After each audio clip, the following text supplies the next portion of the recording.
ಖಾಸಗಿ ಶಾಲೆಗಳಲ್ಲಿ ನಾಡಗೀತೆ ಕಡ್ಡಾಯವಲ್ಲ ವಿವಾದ 4 ದಿನಗಳ ಬಳಿಕ ಬೆಳಕಿಗೆ ಬಂದಂತ ಸರ್ಕಾರಿ ವಿವಾದಿತ ಆದೇಶ. ಫೆಬ್ರವರಿ 16ರಂದು ಕನ್ನಡ ಮತ್ತು ಸಂಸ್ಕೃತಿ ಇಲಾಖೆಯಿಂದ ಆದೇಶ ಹೊರಡಿಸಲಾಗಿತ್ತು. ಫೆಬ್ರವರಿ 21ರಂದು ಅಂದ್ರೆ ಇವತ್ತು ವಿವಾದ ಬೆಳಕಿಗೆ ಬಂದಿದೆ. 4 ದಿನಗಳವರೆಗೆ ಈ ಆದೇಶವನ್ನ ನೋಡೇ ಇಲ್ವಾ? ಆ ಸಂಬಳ ತಗೊಂಡು ಅಲ್ಲಿ ಕೆಲಸ ಇಟ್ಕೊಳ್ಳೋದು ಯಾಕೆ ಅವರನ್ನ? ಅವರು ಏನ್ ಪ್ರಿಂಟ್ ಆಗಿದೆ ಅದನ್ನು ಒಂದ್ಸಲ ಓದಬೇಕು, ಕರೆಕ್ಷನ್ ಮಾಡ್ಕೊಳ್ಬೇಕು ಅನ್ನೋದು ಯಾರಿಗೂ ಏನು ಚಿಂತನೆನೇ ಇಲ್ವಾ? ಸರ್ಕಾರಿ ಆದೇಶ ಅಂತಂದ್ರೆ ಅದಕ್ಕೆ ಜನ ಗೌರವ ಕೊಡ್ತಾರ್ರಿ. ಅದಕ್ಕೊಂದು ಗಟ್ಸ್ ಇದೆ. ಅದಕ್ಕೊಂದು ಆ ಮುದ್ರಣಕ್ಕೆ ನೀವು ಅದನ್ನ ಇಷ್ಟ ಬಂದಂಗೆ ಮುದ್ರಣ ಮಾಡಿಬಿಟ್ಟು ಅದರಲ್ಲೇನೋ ಪ್ರಿಂಟ್ ಮಿಸ್ಟೇಕ್ ಆಗಿಬಿಟ್ಟಿದೆ ಅಂತಂದ್ರೆ, ನನ್ನ ಪೊಲಿಟಿಕಲ್ ಬ್ಯೂರೋದ ನನ್ನ ಸಹೋದ್ಯೋಗಿ ಸುಖೇಶ್ ಈಗ ನನ್ನ ಸಂಪರ್ಕಕ್ಕೆ ಸಿಗ್ತಾ ಇದ್ದಾರೆ. ಸುಖೇಶ್, ಪ್ರಿಂಟ್ ಮಿಸ್ಟೇಕ್ ಅಂತ ಹೇಳ್ತಾ ಇದ್ದಾರೆ. ಪ್ರಿಂಟ್ ಯಾವತ್ತೂ ಮಿಸ್ಟೇಕ್ ಮಾಡೋದಿಲ್ಲ. ಇವ್ರು ಏನು ಕೊಟ್ಟಿರ್ತಾರೋ ಅದೇ ಮಿಸ್ಟೇಕ್ ಅಲ್ಲಿ ಆಗಿ ಬಂದಿರುತ್ತೆ. ಆದರೆ ಇದನ್ನ ಚೆಕ್ ಮಾಡಬೇಕು ಅಂತಂದ್ರೆ ಅದಕ್ಕೆ ಆದಂಥ ಒಂದಿಷ್ಟು PAಗಳಿರ್ತಾರೆ, PSಗಳಿರ್ತಾರೆ, ಇವರೆಲ್ಲ ಕರೆಕ್ಷನ್ ಮಾಡ್ತಾರೆ. ಆದೇಶ ಒಂದ್ಸಲ ಪ್ರಿಂಟ್ ಆದ ನಂತರ ಸೈನ್ ಮಾಡಿಸೋಕ್ಕಿಂತ ಮುಂಚಿತವಾಗಿನೂ ಒಂದ್ಸಲ ಓದ್ತಾರೆ, ಸೈನ್ ಮಾಡುವಂತ ಮುಂಚಿತವಾಗಿ.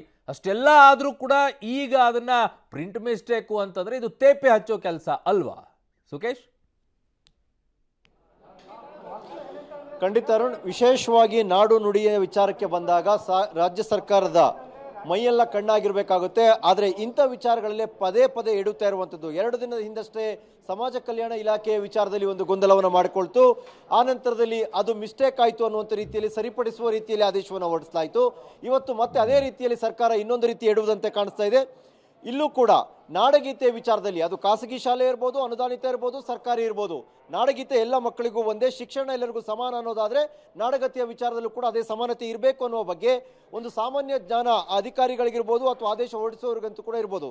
ಇನ್ನೂ ವಿಶೇಷ ಅಂದರೆ ಇಲಾಖೆ ಇದಕ್ಕೆ ಸಂಬಂಧಪಟ್ಟಂತೆ ಆದೇಶವನ್ನು ಹೊರಡಿಸುವ ಸಂದರ್ಭದಲ್ಲಿ ಕೋರ್ಟ್ಗೆ ಮಾಹಿತಿ ಕೊಡಬೇಕಿತ್ತು. ಅದಕ್ಕೆ ಸಿದ್ಧತೆ ಮಾಡಿಕೊಳ್ಳಲಿಕ್ಕೆ ಆದೇಶವನ್ನು ಮಾಡಿಕೊಳ್ತಾ ಇದ್ವಿ ಅನ್ನುವಂಥದ್ದು ಸಚಿವರು ಕೊಡ್ತಾ ಇರುವಂಥ ಮಾಹಿತಿ. ಅಂತ ಒಂದು ಕೋರ್ಟ್ಗೆ ಮಾಹಿತಿ ಕೊಡುವಾಗಲೂ ಕೂಡ ಇಲಾಖೆಯಿಂದ ಇಂಥ ಮಿಸ್ಟೇಕ್ ಮಾಡಿ ಕೊಡ್ತಾರಾ ಅನ್ನುವಂಥದ್ದು ಪ್ರಶ್ನೆ. ಯಾಕಂದರೆ ಯಾರ ಧ್ವನಿಯಲ್ಲಿ ಇರಬೇಕು ಅನ್ನೋಂಥ ವಿಚಾರಕ್ಕೆ ಸಂಬಂಧಪಟ್ಟಂಗೆ ಒಂದು ವಿವಾದ ಕೋರ್ಟಲ್ಲಿ ಇರೋದ್ರಿಂದ ಅದಕ್ಕೆ ಪೂರಕವಾದ ಮಾಹಿತಿಯನ್ನು ಕನ್ನಡ ಮತ್ತು ಸಂಸ್ಕೃತಿ ಇಲಾಖೆ ವತಿಯಿಂದ ಕೊಡೋದಾದರೆ ಕೊಡುವಾಗ ಎಷ್ಟು ಜಾಗೃತಿ ಇರಬೇಕು, ಏನು ಪದ ಬಳಸಿದ್ದೀವಿ, ಏನು ಪ್ರಿಂಟ್ ಮಿಸ್ಟೇಕ್ ಆಗಿದೆ ಆಗಿಲ್ಲ ಅನ್ನುವಂಥದ್ದು ಕೊಡುವಂಥದ್ದು ಕೂಡ ಅಷ್ಟೇ ಮುಖ್ಯವಾಗುತ್ತೆ. ಸಾರ್ವಜನಿಕ ಪ್ರಕಟಣೆಯಾಗಿ ಬರುವಂಥ ಸಂದರ್ಭದಲ್ಲಿ ಇಷ್ಟೆಲ್ಲ ಅಧಿಕಾರಿಗಳಿರುವಂತಹ ಇಷ್ಟು ದೊಡ್ಡ ಇಲಾಖೆಯಲ್ಲಿ ಇಷ್ಟು ದೊಡ್ಡ ತಪ್ಪು ಒಂದು ಜಸ್ಟ್ ಪ್ರಿಂಟ್ ಮಿಸ್ಟೇಕ್ ಅನ್ನುವಂಥ ಮಟ್ಟಿಗೆ ಒಪ್ಪಿಕೊಳ್ಳಬಹುದಾದ ವಿಚಾರನ ಅನ್ನುವಂಥದ್ದು ಕೂಡ ಪ್ರಶ್ನೆ ಆಗುತ್ತೆ. ಸಚಿವರ ಮಾತನ್ನು ಕೇಳ್ತಿದ್ದು ಈಗ ತಕ್ಷಣಕ್ಕೆ ತೇಪೆ ಹಚ್ಚುವ ಕೆಲಸನ ಅನ್ನುವಂಥ ಅನುಮಾನ ಮೂಡುವಂಥ ರೀತಿಯಲ್ಲಿದೆ ಎಲ್ಲ ಬೆಳವಣಿಗೆ ಕೂಡ ಅರುಣ್. ಓಕೆ, ಅದ್ರ ಮೇಲೆ ಇರುವಂತ ಸಹಿಯನ್ನ ಮಾಡುವಂತವ್ರು ಕೂಡ ಇದನ್ನ ನೋಡ್ಲಿಲ್ವಾ ಸುಖೇಶ್? ಸಹಿ ಮಾಡ್ಬೇಕಾದ್ರೂ ಓದಲ್ವಾ? ಸುಮ್ಮನೆ ಏನೋ ತಂದಿಟ್ರು ಅದಕ್ಕೆ ಆದೇಶಕ್ಕೆ ಸಹಿ ಮಾಡಿ ಕಳಿಸ್ಬಿಡ್ತಾರಾ? ಖಂಡಿತ ಅರುಣ್, ಅದು ಕೂಡ ಪ್ರಶ್ನೆ. ಪಬ್ಲಿಕ್ ಟಿವಿ ಜೊತೆ ಸಚಿವ ಶಿವರಾಜ್ ತಂಗಡಗಿ ಕೂಡ ಮಾತನಾಡುವ ಸಂದರ್ಭದಲ್ಲಿ ಒಂದು ಪ್ರಶ್ನೆಯನ್ನು ಕೂಡ ಕೇಳಲಾಗಿತ್ತು. ಏನು ಈ ಸರ್ಕಾರದಲ್ಲಿ ಹಾಗಾದ್ರೆ ಪದೇ ಪದೇ ಇದೇ ರೀತಿಯ ವಿವಾದಗಳಾಗುತ್ತೆ ಅನ್ನೋದಾದ್ರೆ ಅಧಿಕಾರಿಗಳ ಮೇಲೆ ಲಂಗು ಲಗಾಮ್ ಕೂಡ ಇಲ್ವಾ ಸರ್ಕಾರಕ್ಕೆ ಅನ್ನುವಂಥದ್ದು. ಅವೆಲ್ಲವೂ ಇದೆ, ಆದರೂ ಕೂಡ ಒಂದು ಮಿಸ್ಟೇಕ್ ಆಗಿದೆ ಅನ್ನುವಂಥ ಮಾತನ್ನ ಸಮರ್ಥನೆಯನ್ನ ಸಚಿವರು ಮಾಡಿರುವಂಥದ್ದು.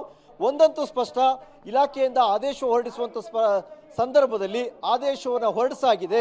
ವಿವಾದವಾದ ನಂತರದಲ್ಲಿ ಅದನ್ನು ತೇಪೆ ಹಚ್ಚುವಂತಹ ಕೆಲಸವನ್ನ ಮಾಡುವ ಪ್ರಯತ್ನ ಮಾಡದಂತೆ ಕಾಣಿಸ್ತಾ ಇದೆ ಅರುಣ್. ಓಕೆ, ಹಾಗೆ ಸಂಪರ್ಕದಲ್ಲಿರಿ ಸುಖೇಶ್.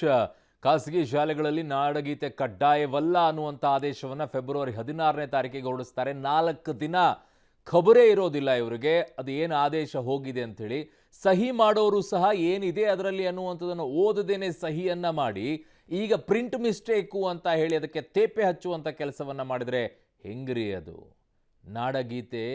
ನಾಡಗೀತೆನೇ ಎಲ್ಲರಿಗೂ, ಖಾಸಗಿಯವರಿಗಿಲ್ಲ, ಸರ್ಕಾರಿಯವ್ರಿಗೆ ಮಾತ್ರ. What nonsense and what rubbish. ಯಾರು ಅದನ್ನು ಮಿಸ್ಟೇಕ್ ಮಾಡಿದರೆ ಅವ್ರ ಮೇಲೆ ಕ್ರಮ ತೆಗೆದುಕೊಳ್ಳಿ. ಪ್ರಿಂಟ್ ಮಿಸ್ಟೇಕ್ ಅಲ್ಲ ಅದು. ಒಂದು ಪ್ರಿಂಟ್ ಮಿಸ್ಟೇಕ್ ಆಗಿದೆ. ನೋಟ್ ಸೀಟಲ್ಲಿ ಎಲ್ಲ ಶಾಲೆಗಳು ಅಂತಲೇ ಇದೆ. ನೋಟ್ ಸೀಟಲ್ಲಿ ಎಲ್ಲ ಶಾಲೆಗಳು ಅಂತಿದೆ. ಆದರೆ ಆದೇಶ ಮಾಡೋದ್ರೊಳಗೆ ಒಂದು ಏನಾಗಿದೆ, ನಾಡಗೀತೆ ಸರ್ಕಾರಿ ಶಾಲೆಗಳು, ಅನುದಾನಿತ ಶಾಲೆಗಳು ಅಂತ ಮೆನ್ಷನ್ ಮಾಡಿದ್ದಾರೆ. ಅದನ್ನು ಎಲ್ಲ ಶಾಲೆಗಳು ಅಂತ ಆಗಬೇಕು. ಎಲ್ಲ ಶಾಲೆಗಳಂತ ಅದು ಮರು ಆದೇಶ ಕಾಪಿ ಇವತ್ತೇ ಮಾಡಿಸ್ತೀನಿ. ಅದು ಮಿಸ್ಟೇಕೆ, ಪ್ರಿಂಟಿಂಗ್ ಮಿಸ್ಟೇಕ್. ಅದನ್ನು ಈ ಸದ್ಯನೇ ಆದೇಶ ಕಾಪಿ ಮಾಡ್ತೀವಿ. ನಮ್ಮ ಸರ್ಕಾರ, ಸನ್ಮಾನ್ಯ ಸಿದ್ದರಾಮಯ್ಯನವ್ರ ಸರ್ಕಾರ